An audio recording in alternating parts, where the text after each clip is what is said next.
Ladies and gentlemen, Mr. Andrew Yang!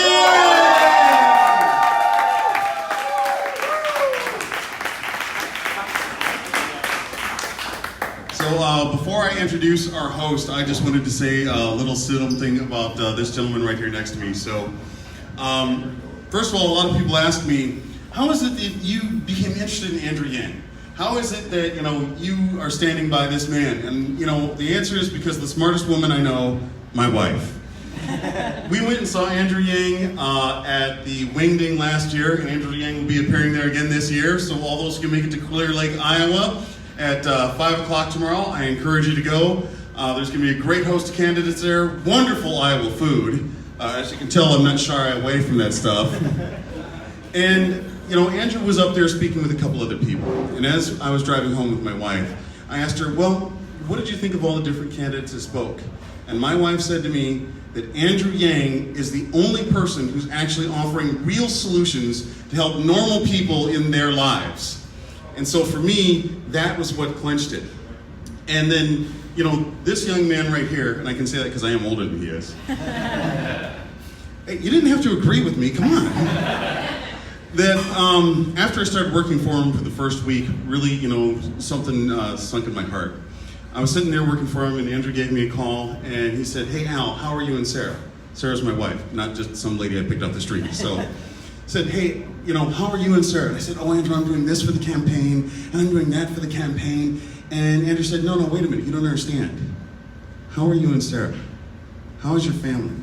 How are you guys adjusting to campaign life? How are you adjusting to working on a campaign? And I thought to myself, I've never had anybody in my life stop and ask me, how are you liking your new job? How are things for you and your family? So when we say things like humanity first on this campaign, we really mean it because this man leads that way, and that's what I would like to see for this country. So, yes. Now I would like to take a moment to introduce our host here with Tech Brew, Mr. Tom Chapman.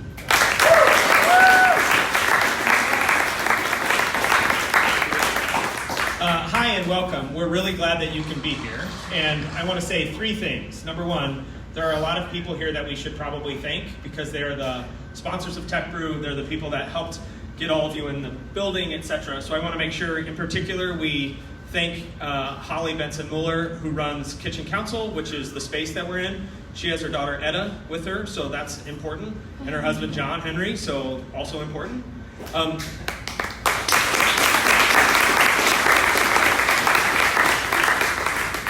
Kitchen Council is the food incubator in the Omaha metro area, based here in Council Bluffs, obviously. Holly has been running it for about 18 months. It's an exciting new thing going on in Western Iowa, so we're really happy that that's going on. I want to make sure I introduce Tyler from the Technology Association of Iowa. They are actually the folks that bring Tech Brew to the state of Iowa. They're incredibly powerful as an organization with regards to talking about technology. And Andrew is one of the top people, if not the top person, currently in politics when it comes to entrepreneurship and technology. It's really, really great that he can be here with us today. And I'm really excited that there are a bunch of founders and startup companies and technologists in the room. One group that I want to point out is our sponsor, Ops Compass. Manny Quevedo, who is the founder of Ops Compass, is in the back row. And I want to make sure that we call out Corey Spitzer, who is one of the brains behind Score Vision. So with that, that's all the thanks that I'm going to hopefully say anything about tonight. I have, I guess, one more thing. Dave Wise, Trainer State Bank, really pays for everything, so I should make sure I... So, with that, Andrew Yang. Thank you. Tom, by accident. Thank you all. It's tremendous to be back here in Iowa. I love startups. I love entrepreneurs. How many of you all are working on a small business or a startup right now? I just want to get a sense of who's in the room. This is the world I came from. I ran an organization called Venture for America. And proof of the fact I never thought I was going to run for president was that Venture for America did not expand to Iowa. Right? Because that would have been a move. I would have been like, you know where we should go? Council Bluffs, Iowa City. So I ran this organization, Venture for America, that helped train hundreds of young entrepreneurs. And the reason I started that organization was that I'd started my career as an unhappy lawyer. Anyone here go to law school? So you may know what I'm talking about, huh? So I practiced law for 5 months, and I said, this is not a job I like. And so I left to start a business. And how many of you have started a business at some point in your careers? So if you started a business, you know how brutally difficult it is. And you also know whenever anyone asks you how it's going, you always have to say what? It's going great. It doesn't matter how it's going. I was going to be like, oh, it's going great. We're like making progress, have this big deal on the way, da da da da. And then you go home and you're just like, oh, what are we doing? So that's what happened to my business. My little business failed. So I saw how hard starting a business is firsthand, but then I kept with it. I worked for another company, and then I became the CEO of a small company that did quite well and was acquired by a bigger company in 2009. But I never forgot my days trying to start that first company in my 20s, and I wanted to try and make that path easier for other young people in particular. Not to say that it's just young people, because it's everybody, but I thought that if we could just create a path for the next generation, then that would be an incredible legacy and boon to communities around the country. So I started Venture for America. I donated some money to start it, and I started calling rich friends and asking them, do you love America? And the smart among them said, what does it mean if I say yes to this question? And I said, at least $10,000. And then 12 of them said, I love America for $10,000. It's like, I thought you did. So raised some money, and then the organization grew and grew and grew. So that's what I did for 7 years. I decided to run for president really only after Donald Trump won in 2016. And I'm sure some of you supported Donald Trump. It's totally cool. To me, his victory was a symptom of this transformation in our economy where we'd automated away 4 million manufacturing jobs, 40,000 or so here in Iowa, but hundreds of thousands in Michigan, Ohio, Pennsylvania, Wisconsin, Missouri. And if those states sound familiar, those are all the swing states that Donald Trump needed to win and did win. And now what we did to those jobs, we're going to do to retail jobs, call center jobs, truck driving jobs, fast food jobs, and on through the economy. We're in the midst of the greatest economic transformation in our history, what experts are calling the fourth industrial revolution. When's the last time you've heard a politician say fourth industrial revolution? This is the first time, I bet. And I'm barely a politician, as you can tell. So this is what I saw happening in 2017. I said, oh my gosh, my country is scapegoating immigrants for things that they have nothing to do with, does not understand what is going on. How are we going to make this case to the American people? So I went to Washington, D.C., and I started asking very senior people, and I'm a pretty cool guy, so I could talk to very senior people, and said, what are we going to do to let America know about this transformation in our economy? And what do you think the folks in Washington, D.C. said to me when I asked them this question? Number one was, this is a direct quote, we cannot talk about that. Number two was, we should study that further. And number three, the most popular was, we must educate and retrain Americans for the jobs of the future. Now the third almost sounds reasonable. You'd be like, all right, we're all set. Crisis averted. But then I said, look, I looked at the studies. Do you all want to guess how effective the government-funded retraining programs were for the manufacturing workers in the Midwest? And you're scoffing, sir, so you have a sense. You guys want to throw out a number as to how effective those programs were? 15. Yeah, 0 to 15%. I sense he's a member of the Yang Gang. Maybe it's the t-shirt. But the retraining programs had effectiveness rates of between 0 and 15%. They were more or less a dud. And so when we blasted away these 4 million manufacturing jobs, by the numbers, half of those workers left the workforce and never worked again. And of that group, about half filed for disability. And then we saw surges in suicides and drug overdose and all these social ills in these communities. And I studied economics in college. How many of you all studied economics? So my economics textbook did not say that they would go home and bad things would start happening. But that is what happened in real life. And so when the folks in DC said to me, we're not going to do anything, and actually one person in DC said this to me, which has driven me to this day. It brought me here to you all today. He said, Andrew, no one in DC is going to do anything about this set of problems. Because this is not a town of leaders, this is a town of followers. And the only way we would do anything is if you were to create a wave in other parts of the country and bring it crashing down on our heads. And I heard this and I said, challenge accepted. And there is no better place to create a wave than in Iowa.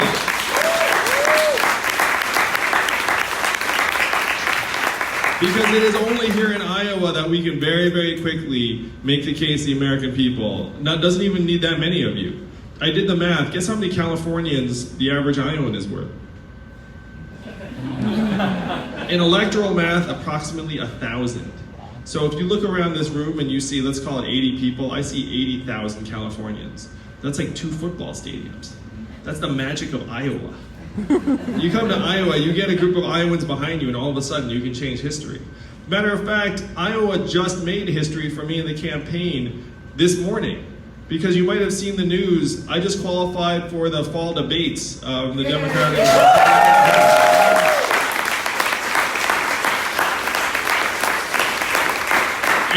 And we owe it to Iowa because they polled Iowa and I put up a crooked number and then they were like, done, he's in the fall debates. And that's an incredible accomplishment because you know there are maybe 24, 25 candidates running for office. It includes senators, governors, congressmen, a billionaire or two. And only 9 of us have qualified for the fall debates. And I'm one of those candidates. So I owe such a debt to people like Al who saw the potential of this campaign early, and all of the Yang Gang who are here and here. Thank you guys, because you made this possible. We're going to make history together. I just want to acknowledge you and give you a round of applause.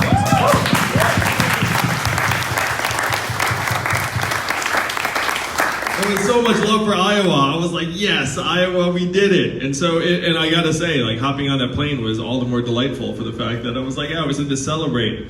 I'm going to go to the Iowa State Fair. I'm going to get another turkey leg. I'm going to get on that soapbox. I'm going to go look at the butter cow longingly. I don't know if that's what you're supposed to do with butter cow. That's probably not right. And then I'm going to have my year anniversary at the Wingding. And it was really last year that was my coming out party here in Iowa at Clear Lake. And it was not, so I appreciated Al's story, and I believe that is exactly what happened, where when Al left with Sarah, they said I was the best one there. But I have to say, the competition was not that great. because last year, the keynote speaker was Michael Avenatti.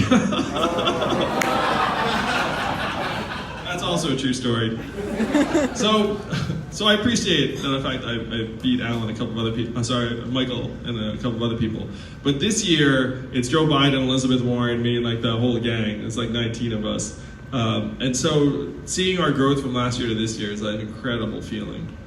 And seeing the fact that our case is resonating so much with the American people, where if you say to Americans, how many of you noticed stores closing where you live? Everyone's seeing stores closing because 30% of stores and malls are closing in this country. Amazon's soaking up $20 to $30 billion in commerce every single year and paying 0 in taxes. So think about that math. They soak up 20 to 30 billion, 30% of stores close. Most common job in the country is being a retail clerk, making between $9 and $10 an hour, and we get 0. And then everyone looks around being like, oh, why are people so pissed off? It's like, well, it's pretty obvious. You got this giant freaking black hole of value. Like the Jeff Bezos post-divorce is still the richest man in the world at 120 billion. He spends $1 billion a year on rockets to Mars. That's also a true story. And his company pays 0 in taxes. People look around and be like, the biggest lie in American life today is that we don't have the money. Like whoever's putting that nonsense out there is very, very clever. But the opposite is true. We're the richest, most advanced economy in the history of the world. Our economy is up to $20 trillion plus, up $5 trillion in the last 12 years alone. We can easily afford, for example, a dividend of $1,000 a month for every American. Easily.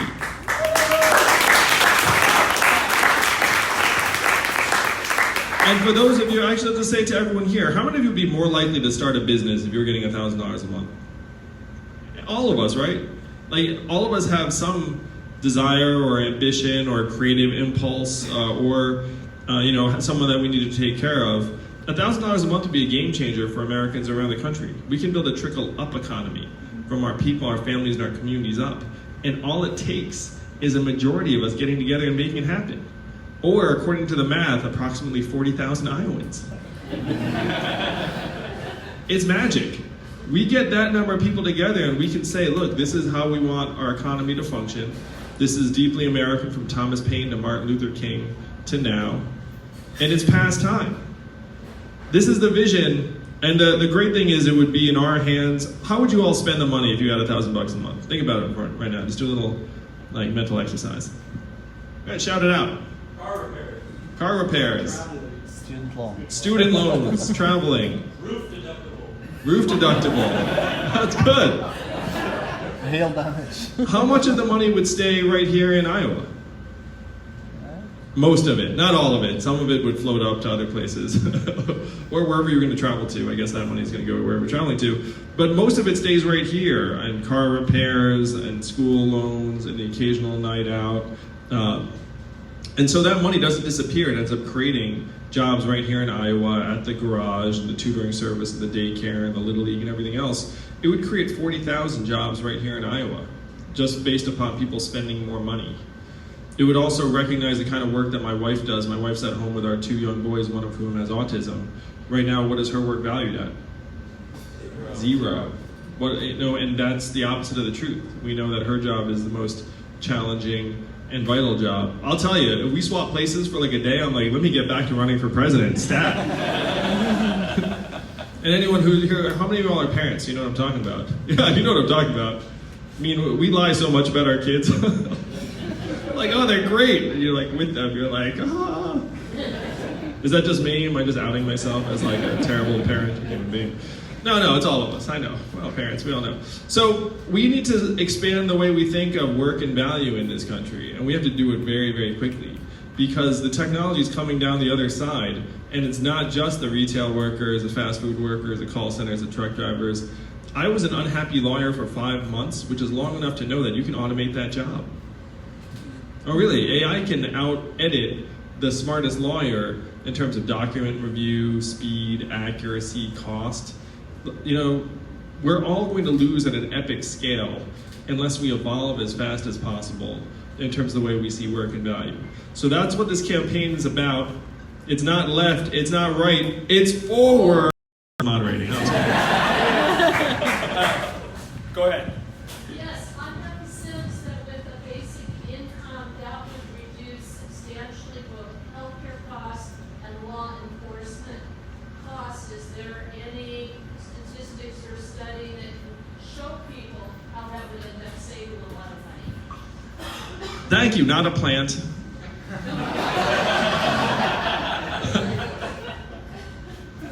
A corrections officer in New Hampshire said the same thing to me. He said, we should pay people to stay out of jail because we spend so much when they're in jail. What we do right now is we try and play it cheap with people, and then we end up spending the money anyway on their incarceration or emergency room health care or on mental health problems or down the line. So to your point, we would save hundreds of billions of dollars on healthcare costs and incarceration, other things we spend money on right now by the numbers. One study said that if you were to reduce poverty, it would increase our GDP by $700 billion based upon better educational outcomes and better health outcomes alone. So you're 100% right, we would save a lot of money by investing in ourselves. The next leading question of awesomeness now. Go ahead. Actually, Andrew, I'm on disability, and Mitch McConnell about cutting that by 20%. How would your universal income plan help me out if he does that? Well, first, we would never cut disability under my presidency. It's like the opposite of the direction we need to go. The goal is to make an economy that works for us and actually revolves around our well-being. And the real danger we're in right now is we're getting painted into a corner where we're all costs. You know, our people are costs, our children are costs, our teachers are costs. Like everyone's like, oh, why do you want all this money? And then if you think about it the other way, you say, wait a minute, like our well-being is the point of our economy. And so the last thing we would do is take away benefits from someone who is disabled. We would be investing in teachers because the statistics show that teachers are worth their weight in gold in terms of improved educational outcomes. One of my big goals as president, and I'm happy to say this one's really easy, though it's very powerful, is we have to upgrade GDP to a measurement that actually works for us. So GDP's at record highs right now. You know what else are at record highs? Stress, anxiety, depression, financial insecurity, drug overdoses, suicides, all at record highs or multi-decade highs. Now, raise your hand if you run an organization or a company. Imagine if you had the wrong measurements. Imagine if you were just driving in a particular direction and saying, like, I'm going to pay attention to these measures, and the measures don't actually help you. That's where we are right now. GDP is at record highs and our health indicators are slipping. Life expectancy is declining. So what we need to do is we need to say, look, GDP is one important factor, but you know what else is important? Our health and well-being, our mental health and freedom from substance abuse, how clean our air and water are. These are the factors that should be the real measurements of the 21st century economy. And so if we shift to that, then how you're doing and how our people are doing actually is the new measurement. And instead of seeing ourselves as costs, we start seeing each of us as the purpose of the economy and also an investment. So yeah, man, last thing you do is get benefits cut under my administration. If anything, we want to put resources into people's hands. Thank you. I'm going to ask a question first, if that's okay. Oh yeah. Sorry. This is a question that comes actually from Brew, which is about automation, and specifically automation associated with both agriculture, which is one of the big production industries in Iowa, and truck driving, which is the #1 sought job in the 8-state region. So we're short truck drivers. So two things can be true at the same time. One, you can be short truck drivers, and two, there can be a lot of people working on automating away truck driving. If anything, actually, they're related, because if you're a trucking company and you're short drivers, then you start looking for technological solutions. The financial savings from automating away truck driving are estimated to be $168 billion per year. Think about that number for a second. It's almost unbelievably, staggeringly large. So then if you're an investor and someone comes to you and says, hey, I think I might be able to automate away truck driving and we need to invest $2 billion to do it and hire hundreds and hundreds of engineers, then you're like, sure, because if there's any chance this thing works, like this company is going to become worth hundreds of billions of dollars. Some of my friends are in Silicon Valley right now working on solving these problems. They tell me they're 98% of the way there. Now that sounds impressive, but the last 2% is a huge problem because you can't have semi-trucks smashing into things at like a 2% error rate. And they're really, really bad at something called snow. Because their systems rely upon them being able to identify road markings and signs, and so if it snows, then all of a sudden you can't see the road markings, so it doesn't work so well. So the way they're going to try and get that last 2% is equip the trucks with teleoperating software, so that someone can sit in a warehouse in Nevada or Arizona and then beam into the truck and drive it like a video game, where you just like see it like you have cameras in the front. Now this would require 5G rollout to be effective, but that's what they're forecasting. They're saying if you can equip the trucks with 5G connectivity, then you can beam in the driver when the computer's not sure what to do and then beam them out. What do you think the ratio is going to be between teleoperators and the 3.5 million Americans who drive a truck for a living?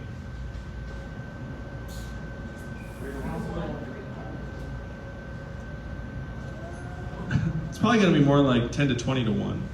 Honestly, it's like you'd have like a couple 100,000 of these teleoperators, and you could end up replacing a lot of the truck drivers. You would not replace truck drivers for the last 20 miles or so. You'd have the long haul robot truck coming and it would stop outside of the urban area, and then a human truck driver would get in. But you would end up decimating the number of truck drivers you need, because right now driving a truck is the most common job in 29 states, including this one. 3.5 million Americans drive a truck for a living. The average, how many of you all know a truck driver? Most of you do, right? Yeah, so you know what I'm talking about, I can stop there. So that's the situation we're in. The trucking companies have a massive shortage of drivers. The folks in Silicon Valley have dollar signs in their eyes. And they're chasing this job, in part because there's a shortage.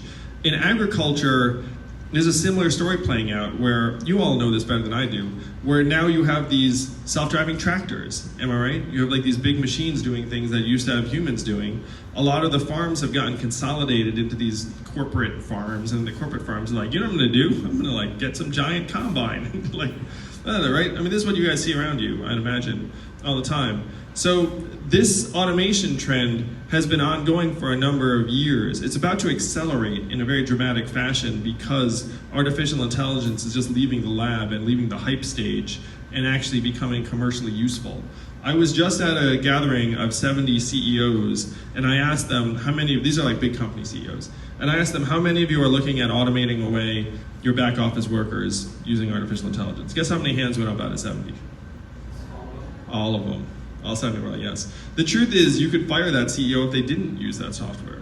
That's just the way our system works. If you can demonstrate savings, then they have to use it. So this is coming down the pike, and it's hitting every sector. It's going to hit transportation. It's already hitting agriculture. Already hit manufacturing. It's hitting retail right now, like all these people losing their jobs. So this is the truth of what's happening in our economy. And I need your help, the people of Iowa, to get this word out to the American people as fast as possible. And the fastest way to get the word out is to put a giant number next to Andrew Yang when the caucus happens next year. And then the entire country looks up and is like, Andrew Yang, what? Iowa, what? You know? And then we can open their eyes. The media is not going to tell the story for us. The media only traffics in 60-second sound bites and these like ridiculous cable news segments. You know, like most of the journalists don't understand the economy, and worse yet, they do not care about what's happening in your communities. They do not care. Like, you're gonna have to care. And you're gonna have to care enough to make this case to the rest of America and say, look, it's happening to us, it's happening to you, we need to open our eyes, stop scapegoating people like immigrants that have very little to do with the actual problems, and then start solving the problems of the 21st century.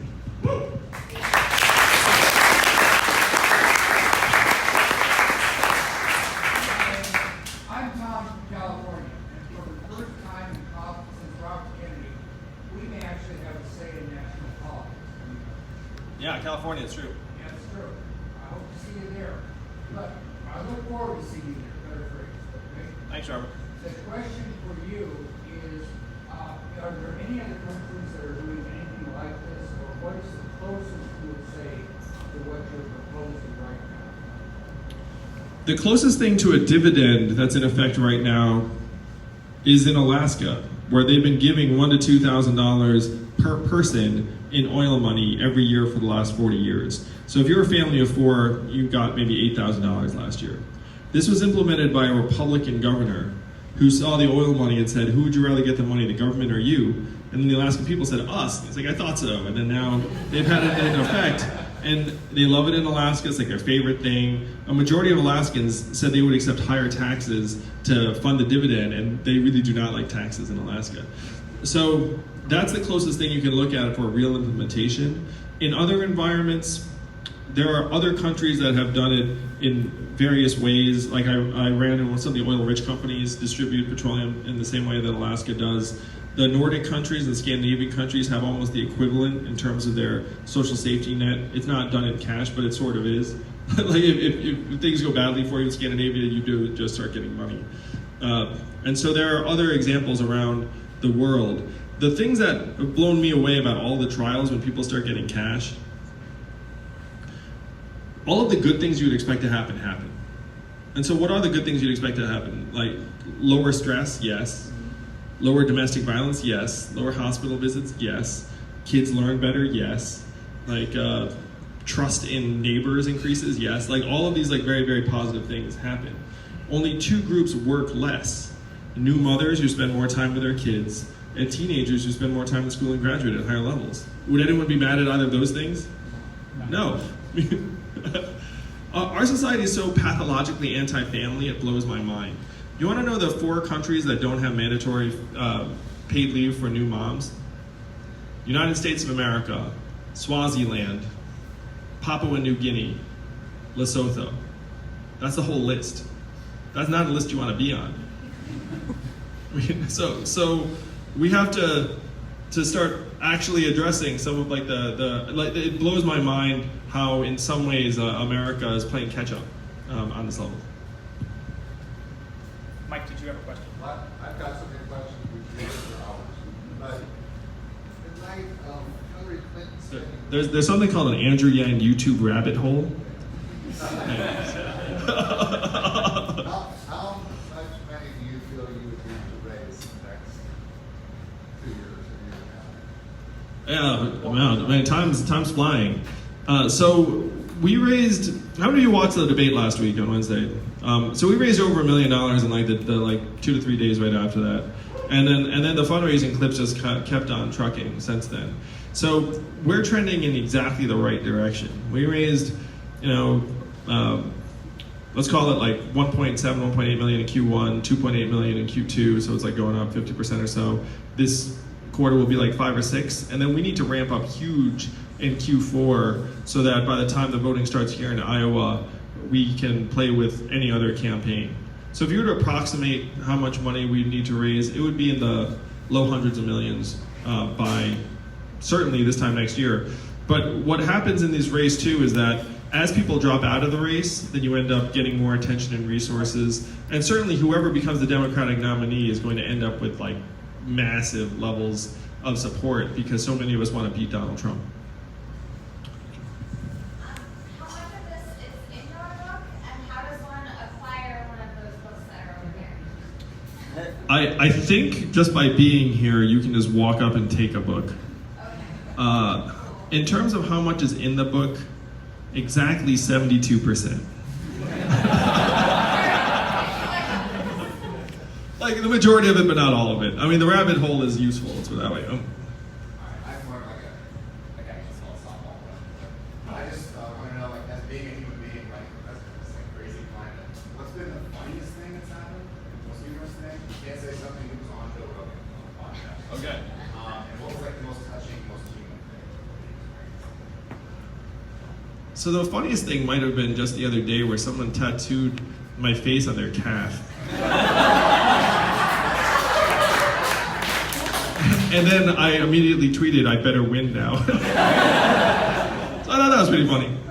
The most touching thing happened just the other day where someone said that they were watching the debate last week. And then when I said that my wife is at home with our sons, one of whom is autistic, she said she cried because she has a 28-year-old son who's autistic and she's been with him for 28 years. Lisa, go ahead. Hi, Mr. Yang. I'm Lisa with the ACLU Rights for All. I'm a volunteer with them. And the ACLU is inviting you out to South Carolina in September for a presidential forum that's also hosted by MSNBC. And we were just wondering if you could commit to being there on September 17th. I would love to be there. I love the ACLU. I got to check with the team if I have some other commitment, but barring any other commitment, would love to be there. I love South Carolina, I love the ACLU, and I will just stay silent on MSNBC. Just kidding, I love MSNBC too. Just kidding. I'm literally going to be on Morning Joe like tomorrow or something. Monday. But yeah, thank you for your leadership and volunteering for the ACLU. It's great. In the last debate, you said that we're about 10 to 15 years too late on climate change. In terms of like the carbon tax and other environmental regulations and things that we need to do to ramp up our renewable energy sector, what do you propose for that? We're coming out with a comprehensive climate change plan later this month. It was fun. I'll let you guys in on it. So we're preparing for the debate and the climate change question. And then I had one answer that was pretty much just exactly what you'd expect. You need to rejoin the Paris Accords, you need a carbon fee, like you need to fight climate change. And then I had the second answer, which you all heard in real life, which was like, we're like 10 years too late, we're sunk, like this is gonna get really, really dark. And so then the people who were with me preparing for the debate were like, oh, go with the second answer, because it's like much more interesting. And then I was like, all right. And as I believe it, because that's what the science says. I mean, the United Nations just came out with a report today that said, it didn't say in precise words that we're 10 years too late, but it essentially said we're 10 years too late. It said we're gonna be okay if half the world goes vegetarian immediately. And you're like, all right. It's like, how do we make that happen? You know, it's like, so we are 10 years too late. And one of the things I'm so excited about with the fact that I think I stirred things up with that debate answer is that in order to genuinely address climate change, we would need to do much more than just reduce emissions. We would need to do things like seed the oceans, like build up, reforest a lot of our land that right now isn't being used. We would need to become much more proactive and aggressive. It's not just about like reducing the bad things. We would need to become actively positive about elements of our environment if you're genuinely going to try and turn back the clock. So that's, I hope, what comes out of my statement. And the great thing about my statement too is that no one listens to that and says Andrew Yang doesn't take climate change seriously. If anything, it's like Andrew Yang's even more like, you know, like concerned about climate change than, than I am. But I just follow the numbers. You know, numbers, unfortunately, in this case, say that we're we're way behind the curve, because whatever we thought the curve was, the curve is actually over here instead. Like a study just came out that said Greenland's melt rate is what was projected to be in 2050 now. So we're like 31 years ahead of what the projections were. It's very, very dark. And the dynamics of climate change are that stuff is cumulative. It's like after you start melting, let's call it an iceberg, like it melts faster. You know, it's like the initial melting is actually like the most difficult, but then after you start it melting, it actually, anyway, just don't get me started. Sorry. So we have to do very, very big things if we're going to turn this around. So I know that you pitched a value-added tax. I just wanted to see why choose that over some of the competitors' options, like the wealth tax or a higher income tax. So the question, if you didn't hear, was about how we get the money for the Freedom Dividend. And there are a couple of other things out there. I believe that we should have more progressive tax rates where we're somewhat anomalously low. But one of the examples I try and use, again, is Jeff Bezos, not to pick on him, but the guy's worth $125 billion. Let's say we were to ratchet up the income tax rate really, really high. 80%, just for fun. How much of Jeff Bezos' $125 billion would we get? Essentially zero. Because he's not going to pay himself $125 billion next year. You know, he'll like pay himself like a smidgen, and the vast majority of his wealth is in Amazon stock wealth. There's no liquidity event. So the question is, how do you get that money out of Jeff's hands? And what I say is, you get it from his business. When his business sells stuff, then you take a slice, and then you take another slice when he takes some of his stock and then sells it to buy rockets to Mars. You know, you stick it to him coming and going. And that, to me, is a more effective way to go than some of the other plans that are out there. Elizabeth Warren's wealth tax is the correct idea in theory, but in practice, I think it would be really, really difficult and problematic to administer.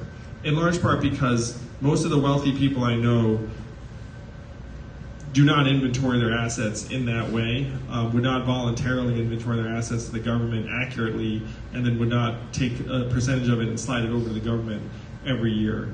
The public estimations of the ultra wealthy are essentially just guesses. Like there's so much hidden wealth going on all over the place that in spirit, like it makes sense, but in practice, I believe that there are better ways to go. In practice, if you get them coming and go into their business, and then when they spend it, that to me is a much more powerful and foolproof way to go. In large part because other countries have done that and it's worked. Yeah.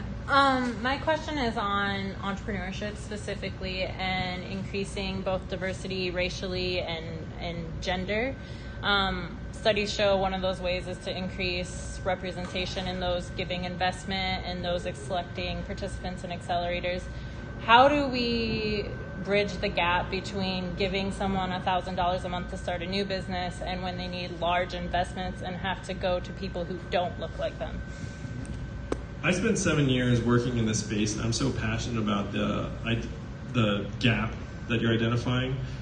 The obstacles for women are so much higher and more significant and in more places and when you're trying to start a business. And the same is true for underrepresented minorities. And so the easiest example you can say is like if you try and find an investor, you know, the odds of the investor deciding to take you under their wing and then invest in you, just very, very different based upon whether they think your company is solving a problem that they believe is going to end up producing a lot of value. And a lot of that's tied to just who they are and their perspective. So the gap here, to me, is that if you put $1,000 a month in the hands of every woman in the country, then if you're a woman saying, hey, I want to start a business and it's geared towards solving a problem that women face, then there'll be much higher levels of interest from investors because everyone knows it's like, oh, there's just going to be much more money in that market. Same is true for people from underrepresented minorities. Though to your point, it's never going to change unless the person writing the check is also a woman or an underrepresented minority. And that's something that the industry is just struggling with over and over again. Some of the bigger firms have actually just come out and said, look, we're just going to take this money and just set it aside for women or people of color. And that to me is the best approach I've seen.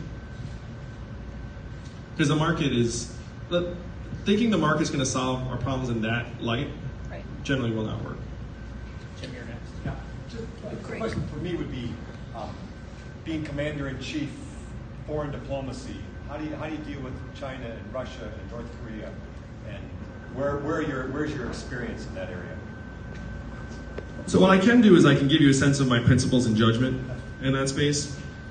I think that our strength abroad reflects how we're doing at home.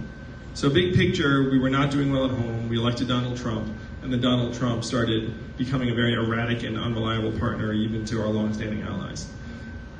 So job number one is trying to make us strong at home so that we can actually project reliable strength and policy abroad. I've signed a pledge to end the forever wars. We've been in a continuous state of war since 2001, and that's not what most Americans want. What does it say in the Constitution? Congress has the ability to declare war. Congress essentially wrote the executive branch a blank check 18 years ago, and then now want something to do with it. It's like, what's that? Like, we're fighting in like 7 or 8 places, and Congress never signed off on any of them. So as president, I would say, look, this is not the way it's supposed to be. We need to return the ability to authorize use of military force to Congress where it belongs in the Constitution. And then we need to become a much more staunch member of international organizations, invest in diplomacy. I just spoke to a longstanding diplomat today, and he was walking me through some of the things that we can do better in various theaters, including China, Iran, and other places. So that gives you a sense of how I would approach these issues. I'm all about being judicious and restrained and being very, very serious about identifying what the vital American national interest is, and if we're going to put troops in, then there needs to be a very clear set of goals and a clear timeline.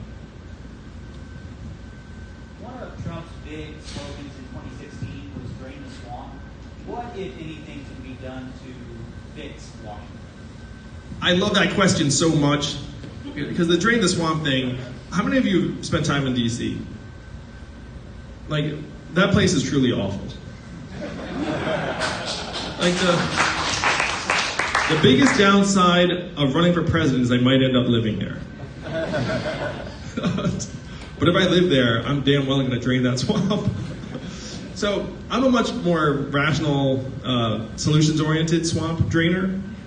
And so my big plan would be to say, look, why are we headquartering all of these federal employees and agencies in Washington, D.C., which was one of the most expensive, crowded markets in the country? Like, why don't we move the NIH to Cleveland? Why don't we move different agencies of different parts of the country that, if their location in DC is not vital to their work? And then if you can imagine these agencies located in different parts of the country, then what happens? Not only are the costs lower, but the culture is different. They're more tied to actual, like, ordinary life instead of just this weird DC bubble that they're in. The economic ripple effects go much, much further in other parts of the country. So my plan to drain the swamp is essentially distribute the swamp. And if we can distribute the swamp, then it's actually positive for many, many communities. But the biggest picture thing would be changing the culture. Because right now, you go to Washington, D.C., and they're just so bureaucratic and out of touch that they have no idea what's going on in the rest of the country. And this campaign has to be about waking them up. Again, we got to create that wave, bring it crashing down their heads. Trump was not wrong with the drain the swamp stuff. I mean, D.C. is very, very out of touch. But I'm not like a jerk. So it's just been like, hey, I get it. You guys are out of touch. Let's just put you here. There's going to be one way to get you in touch. So that's the plan. Go ahead, Dash. So you mentioned Amazon and their tech companies. Talk about your policy towards regulating that, particularly with those antitrust concerns. Kind of a broader question about your view of personal privacy and what solutions, if any, should you propose to protect the privacy of Americans. Thank you, Dash. I think that our data is ours, and that we need to have our data as a property right. Now, what would that mean in real life? I'm very convenience-minded myself. I've asked thousands of people, and I've never yet found one person who actually reads the agreement. You know what I mean? None of us do. It's like they throw up some window, you're like, go to the bottom, I agree. Yeah. Right? Like, that's not really adding that much value. We're very convenience-minded, so we'll just agree to stuff and then say, all right, you can have my data and my cookies and whatnot, and I hope you just don't do anything terrible with it. So what they do with it right now is they sell it, they resell it, they profit from it, and they occasionally get hacked, and then we're just left being like, oh, I guess I have to change my password again. And our data is becoming increasingly valuable over time. I think someone just came out with a study that said data is now more valuable than oil. To give you a sense of it. So it truly is that technology is the oil of the 21st century. Now, how many of you got a check from Facebook this year saying, here's how much your data was worth? Like, of course not, right? It's like somehow they're worth hundreds of billions of dollars on our data and we see none of it. So my proposal is to say our data is ours, our data is a property right, and that means a few things. That means, number one, if you're going to sell or resell and make money off it, then I get a tiny slice. It's not going to be a lot of money, but it's going to be something. Number two, I have to have the ability to turn off my data if I want. That should be something that we're able to do. And then number three, I actually have preferences around it, where you know what's worth a lot more than the anonymized data they're selling? Personalized data. No, none of us right now is being like, oh, I want you to know everything about me, but at least there'd be some Americans who literally would be like, if you're gonna pay me more, sure, you can like have like more data, and then they can even ask you follow-up questions. Like in some context, this stuff's actually really, really valuable. So this is the evolution we have to go down, but right now it's the Wild West. Right now it's like we click the button, hope for the best, occasionally the companies abuse it, but they're getting richer and richer on the backs of our data. And this is also true in the healthcare space. Our data in the healthcare context can be worth hundreds, sometimes even thousands of dollars, depending upon who you are. So this is all happening. None of us is seeing a dime, and we need to try and make clear that our data is our own. That's where I am on it. Go ahead, John Henry. How do you feel about the gig economy and what regulation needs to happen around that? So the question's about the gig economy. A study came out that said 94% of the new jobs getting created in the US are gig, temporary, or contractor jobs. Now, I think that, how many of you are working in the gig economy right now? A bunch of you. So I think there is something around the gig economy where you're getting sold a bill of goods. Where like, be your own boss, be an entrepreneur, and then really it's just an excuse not to give you benefits and to try, you know what I mean? It's like, that's really the way it's shaking out. So, number one, we have to get healthcare off the backs of workers as soon as possible. So I'm for Medicare for all, single payer, like we have to have a public option. And one thing I say on the entrepreneurship front, right now our healthcare system makes it harder to start a business, harder to hire people, harder to make them full-time employees, harder to switch jobs. Imagine how many more entrepreneurs there'd be if we didn't have to worry about our healthcare all the time. So that's gig economy task number one. Task number two is to try to create some sort of portable benefits in addition to healthcare that follow you around that aren't tied to employment. And then $1,000 a month would also be like a massive supplement because a lot of people are doing gig economy jobs as like a side hustle to try and make some extra money. If we can just get extra money into people's hands, then hopefully the gig economy jobs you pursue are actually more in keeping with something you either want to do or something you enjoy, and not necessarily like I need to do this because being a teacher doesn't pay enough, you know, or something terrible like that. There was actually one very dark period, which I'm sure is still going on right now, that Uber was advertising to school teachers knowing that they weren't making enough money, saying like, hey, teachers make great drivers. Isn't that dark? They literally had a marketing campaign for school teachers because they found that school teachers were very reliable, conscientious Uber drivers. Anyway, like if you have a job as a teacher, that should be it, right? You shouldn't need a second job. That's messed up. So that's where I am in the gig economy. We want to try and create a floor and make it so that we're doing it not out of economic deprivation. So I see two questions, and those are going to be our last two questions. And then I'll hang out, take some selfies, party a little bit, high five some. So I'm going to go to you first, and then I'll go to the back. So you're up. I feel sorry for the person who's president after Donald Trump. We've created this incredibly divisive world of violence, and diversity is not something that's celebrated, but we know the religious landscape is changing, the family structure is changing. How are you going to lead? One thing I'm excited about is I think I can shake up the gridlock in Washington because though I'm a Democrat, people sense that I'm non-ideological, that I just want to solve the problems and I'll take good ideas from either side of the aisle. As one example, the freedom dividend, it's not really a left or right idea, it's actually quite bipartisan. So after, thank you Iowa, I become president in 2021, the Democrats and progressives will look up and say, wow, we did it, we beat Donald Trump, we picked the right horse, and they'll be very excited about passing the dividend. But then Republicans and conservatives will look up and say, wait a minute, this is a huge win for rural areas, for red states on the interior that have lost their manufacturing jobs. Am I really against the dividend? And then the people in their districts and communities will be like, I want the dividend. They'll be like, oh, so you do. So we don't need 80% of all of Congress to pass the dividend. We just need a majority. And then we can, again, shake things up and hopefully get the country moving in a positive direction. And if you can imagine a country where you all got a dividend, you were like, wow, it actually happened, like government did something that really improved my life, then we look around and say, okay, what else can we get done?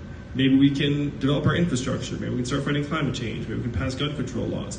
But the main way I think that I can lead that's unique to me is that people sense that I'll work with anybody, I'm very solutions oriented, and I'll build a diverse team, not just in terms of the way people look, but the way people think. Manny, you're up. What's the future of national debt? So we have this Herculean national debt that we've run up. And the Republicans, for all the talks about fiscal discipline, end up running it up even worse. They had this $1.5 trillion tax cut under Trump that went predominantly to big companies and shareholders. You know what percent of that $1.5 trillion tax cut went to American workers? 6%. Like, vast majority went to shareholders and big corporates. So that's the circumstance we're in. We have created a real mess. I have run a business or two, and one thing I'll say, hopefully this is the first time you've heard this, but anyone who says they're going to run the government like a business is dumb, because they're very different things. You know, they just are. That said, if you had a massive debt like the country does, then you would say this is both a revenue problem and an expense problem. So the revenue problem is that you have trillion-dollar tech companies like Amazon that are paying zero in taxes. And that's no way to actually solve your revenue problem. The bigger revenue problem is that we're just entering an era where artificial intelligence is going to produce incredible value. How much of that value are we going to see in our own hands? Zero. Because you're talking about giant multinational tech companies that are investing billions in AI, and they don't pay anything in taxes. So as they soak up more and more value, we're going to get less and less. So that's the revenue problem. You have to create a mechanism where we get a slice of all of this value, and then you can really increase your revenue very, very quickly. On the expense side, there are things we can do much, much better. And to me, one of the main things I would try and do is I would channel some of our military defense budget into infrastructure, because that ends up creating more economic value than some of our current expenditures.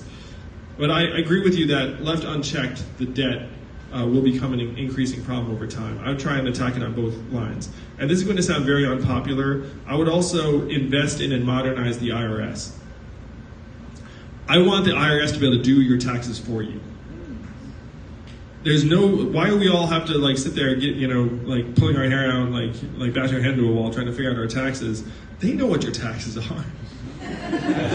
No, they do. Like, your taxes are very similar to last year's taxes. They have all the publicly available information. You know what happened right now? You know why they don't autofill our taxes out for us? Because E.F. Hutton, or what's that freaking like green box account? H&R Block. I said E.F. Hutton. I was so H&R Block lobbied Congress and said, don't help citizens with their taxes. And then Congress went along with that. Can you believe that? So I would invest in the IRS to like autofill our taxes. I would also make tax day revenue day and turn it into a national holiday. Because if you were a company and you got hundreds of billions in revenue from your customers on a given day, wouldn't you celebrate that fact?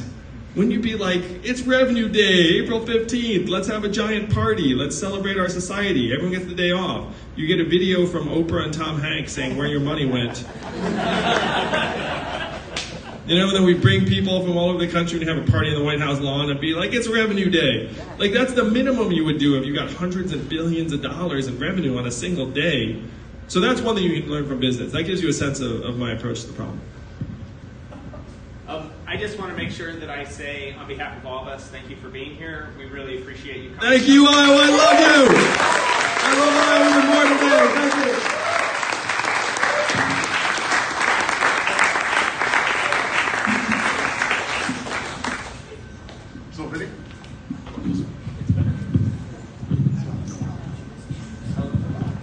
So if anybody would like a picture with Andrew Yang or have him sign a book, please just line up right here. Our staff will hand out books to you.